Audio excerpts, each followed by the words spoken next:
जय माता की मित्रों आज आपको हम बताएंगे कि आपके घर के कुल देवी या देवता आपसे प्रसन्न हैं तो आपके घर में बहुत सारी बरकत होगी, और यदि अप्रसन्न हैं तो आपकी साधना और जो आप पूजा पाठ कर रहे हैं सब व्यर्थ जा रहा है।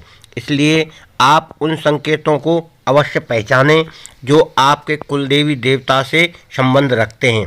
यदि आपकी कुलदेवी या कुलदेवता प्रसन्न हैं तो कुछ संकेत मिलते हैं, और उन संकेतों के आधार पर ही हम जान सकते हैं कि हमारी कुलदेवी या हमारा कुलदेवता हमसे प्रसन्न है। और अगर हमारा घर का कुलदेवी या देवता प्रसन्न नहीं है तो उसको प्रसन्न करने के लिए हमें उपाय करने चाहिए जिससे घर में समृद्धि प्राप्त हो हमें।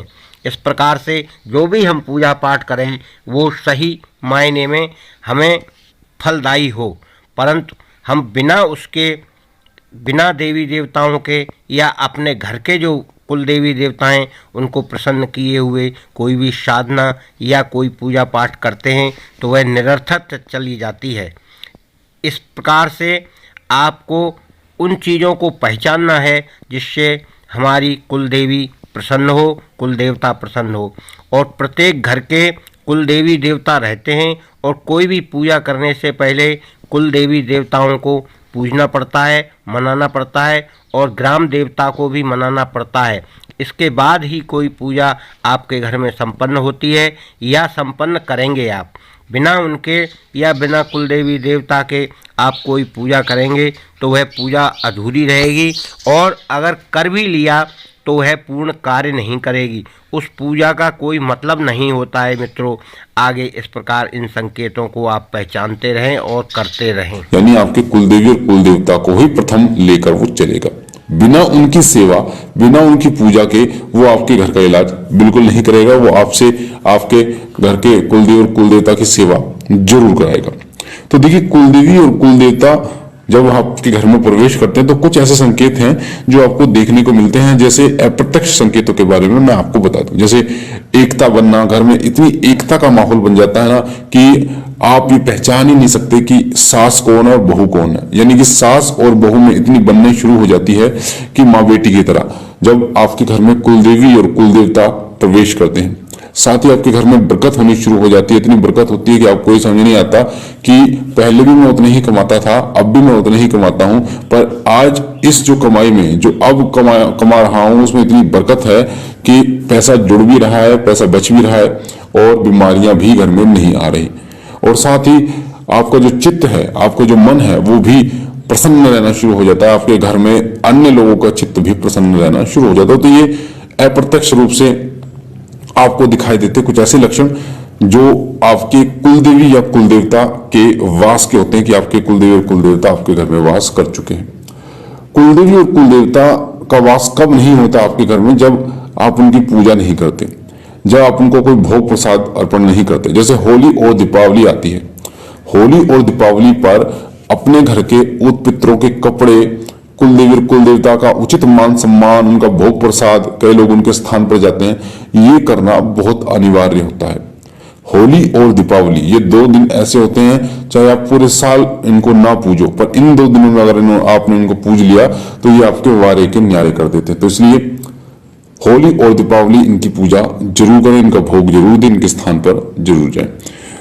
जब इनका मान सम्मान नहीं करते तब भी ये नाराज हो जाते हैं, साथ साथ में आपके घर को छोड़कर चले जाते हैं। स्थान पर ना जाना, इनके स्थान पर आपको जरूर जाना चाहिए, जो भी आपके कुलदेवी और कुलदेवता का स्थान है। देखिए, हो सकता है आपके कुलदेवता का जो स्थान है वो जगह जगह पर हो, पर जो सिद्धपीठ स्थान है वहां पर आपको जाना जरूरी होता है। जैसे माता शीतला का जो सिद्धपीठ स्थान है वो गुड़गांव में है, हरियाणा गुड़गांव में है।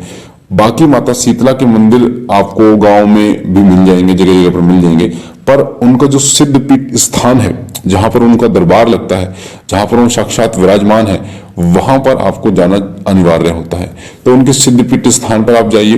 जैसे हमारे घर के कुल देवता गोगा जहारवीर हैं, तो उनका बागड़ में उनका जो है वो सिद्धपीठ स्थान है। बाकी मंदिर भी हमारे गांव में काफी, तो उन बागड़ में जाना हमारे लिए अनिवार्य होता है। तो उनके सिद्धपीठ स्थान पर आपको जाना जरूर चाहिए।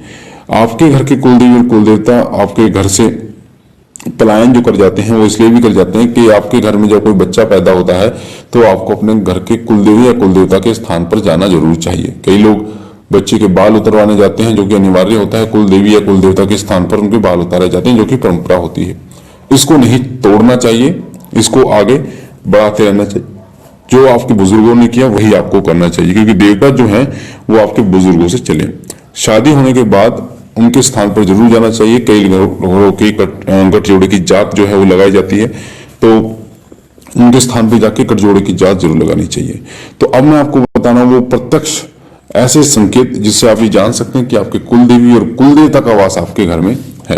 देखिए, पहला संकेत होता है जब आपके कुलदेवी और कुलदेवता आपके घर में प्रवेश करते हैं, जब उनका स्थान बन जाता है, जब वो वहां पर विराजमान हो जाते हैं, तो एक सुगंध महसूस आपको होनी शुरू हो जाती है। एक मनमोहक सुगंध जो है वो आपके घर के अंदर होनी शुरू हो जाती है, महसूस करनी शुरू हो जाती है। जरूरी नहीं है कि आपका जो मंदिर हो वहां पर ही वो सुगंध आए, पूरे घर में वो सुगंध महसूस होती है। आपको ऐसा लगता है जैसे किसी ने परफ्यूम छिड़क दिया हो, इत्र छिड़क दिया हो, वो मनमोहक खुशबू आपको महसूस होती है।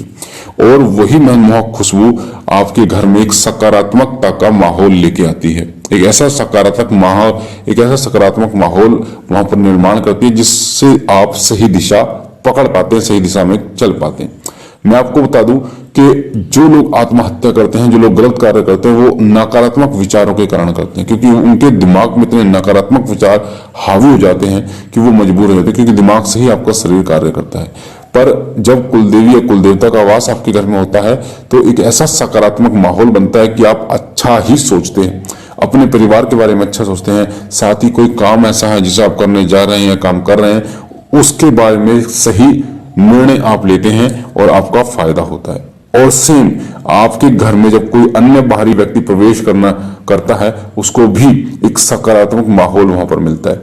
अगर कोई कितने भी गुस्से में आ रहा हो, आपको नुकसान पहुंचाने के मन में आ रहा हो आपके घर में, पर जैसे ही वो आपके घर के अंदर कदम रखता है, वैसे ही उसके विचार जो है वो बदल जाते हैं और वो आपकी तरफ हो जाता है। वो किसी प्रकार से आपको नुकसान नहीं पहुंचा पाता। ये कुलदेवी और कुलदेवता का सबसे पहला प्रत्यक्ष लक्षण होता है। दूसरा जो होता है वो होता है घर का जो मुखिया होता है। जो घर का मुखिया होता है वो उसको सपने के माध्यम से सफेद हाथी, सफेद घोड़े या सफेद सांप